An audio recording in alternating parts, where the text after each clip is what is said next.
Welcome back to High School Football Weekly. Frank Wolf from WNY Athletics, joined by Dick Gallagher from WGRZ High School Sports, and Tom Prince, another one of the WNY Athletics standout performers, MVPs, whatever you want to call them. We are at New Era Field, and the first game of the day on Friday is going to be Maritime Health Sciences taking on Albion, the Purple Eagles. That'll be a 5 p.m. game Friday night, and at this moment, there is no live stream for that. It's just going to be on Mixler.com/WNY Athletics, just an audio broadcast. But pay attention to social media, Facebook, Twitter. If we get word that we can live stream it, we will happily do that for you. Talking about this Maritime Albion game, you got two 8-1 teams coming in. A lot of momentum with that Maritime charter team right now. They've just been on a roll, putting up 30, 40 points a game. Tom, you had an opportunity to see them last week against Pioneer. A tough one for you to call because you're kind of all by yourself up there, but did a tremendous job with what you had to work with, so we appreciate you doing that. Maritime just threw everything but the kitchen sink at Pioneer, and they just couldn't be stopped. Yeah, and the best part about this team is it's not only just the offense. It was defense, it was special teams, it was every asset of the game that they actually won. And you look at it, they've got 4 guys that could run the ball at any time, including their quarterback. So you can add 5 guys that can run the ball at any time and to be able to do some damage to you. And then when you look at special teams, they ran one back for 65 yards.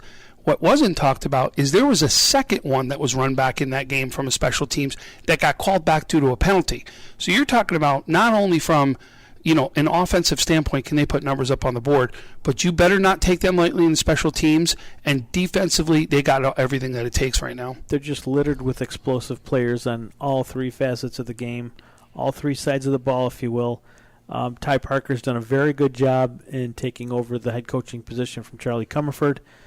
He's done an exceptional job. He's got Addison Copeland, John Washington, Gian Washington, Maurice Vaughn, Makai Bridgers, and there's so many other players that I'm not mentioning right now that you will have a chance to see this coming weekend. I expect Maritime to continue rolling, but Albion, they got here too. I mean, they're not just coming here to show up for a free T-shirt.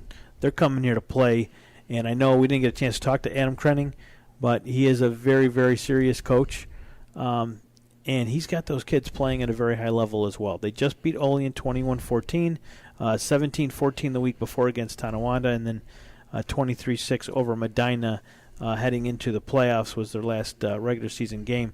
Here they are, and they're going to run into this Maritime team. Dick, you've been hearing a lot about them. I mean, it's just a tough matchup for Albion, but like I said, they're not just coming here for a free T-shirt. There's been times, and I don't have an exact game, that you come to the stadium and you expect this team to wipe out another team, and all of a sudden it's the reverse. And it's like, how did that happen? Well, you don't know. You're dealing with kids. You never know what team's going to show up. But you look at Purple Eagles. They haven't won a championship, I think, since 2000. And no, they haven't won one since 1987.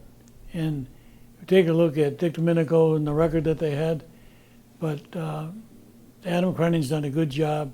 They got some good players on the line. Brilliance Johnson's got the best name in quite a few decades, I think, for football.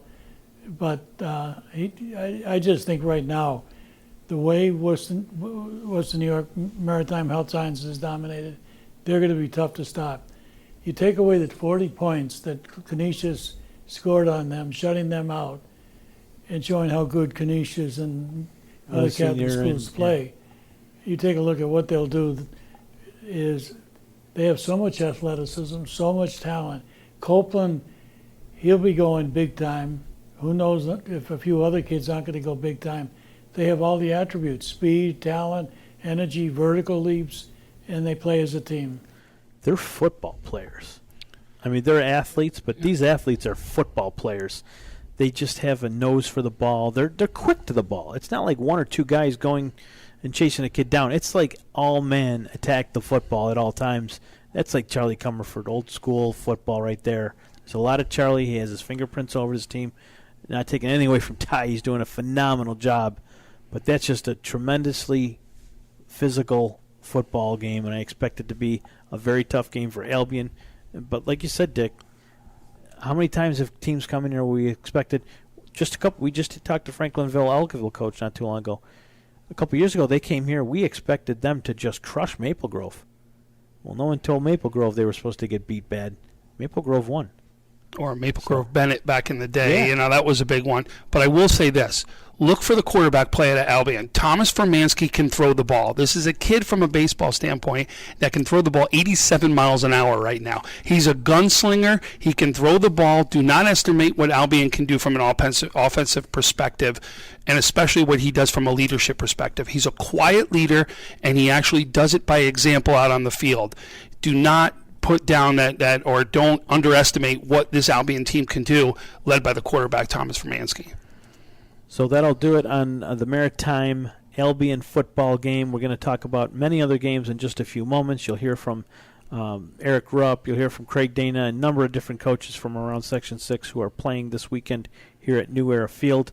Tom, you had some wonderful conversations with a lot of players. I think you met with pretty much every team except for Albion. Why don't we take a look at your interview that you did with the kids from Orchard Park, your favorite team? Here's a look at that interview.